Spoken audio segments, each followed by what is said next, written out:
The Montana Fish and Wildlife Commission has adopted new administrative rules regarding wolves and grizzly bears.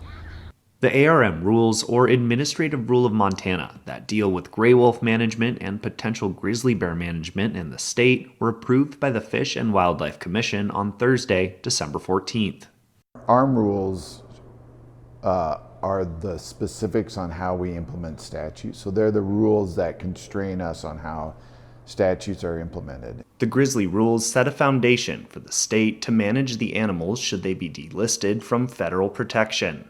This change in the grizzly bear ARM came about because of Senate Bill 295, which was passed during the most recent legislative session. Part of that law is that the commission has to set a quota for the number of bears that can be killed annually under that authority.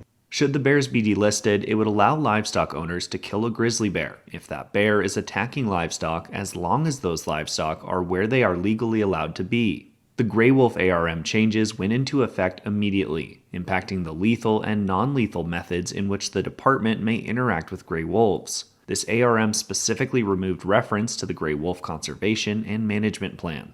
This update to the wolf ARM is occurring at the same time that the department is working on updating their wolf management plan, a plan that has not been updated in 20 years. So the new wolf plan isn't final yet, but this ARM rule change had to happen before the wolf plan was final, so that when it is final and adopted, that will be in line with the ARM rule. Much of the public comment concerning the rules change was criticism of how they believe the state will manage these predators in the future. Proponents of the state's decisions on Thursday, such as Jeff Dara, Executive Director for Montana Sportsmen for Fish and Wildlife, feel that Montana should have sole control over these predators.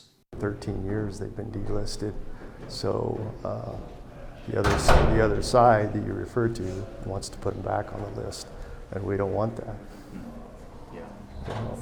We think state management of our wildlife is the best way to go, not bureaucrats in Washington, D.C. Opponents of the ARM changes criticized the state's harvesting numbers. Jessica Cargella, Executive Director of Footloose Montana, told MTN she feels both ARM plans will negatively impact both predators. We just really feel like the non-consumptive community is not being heard. As a taxpayer myself, as someone who's grown up in Montana, as someone whose family has been in the area for generations, I find what Fish Wildlife Parks and what the Executive Office are doing right now reprehensible. Reporting in Helena, Tom Buchanan, MTN News.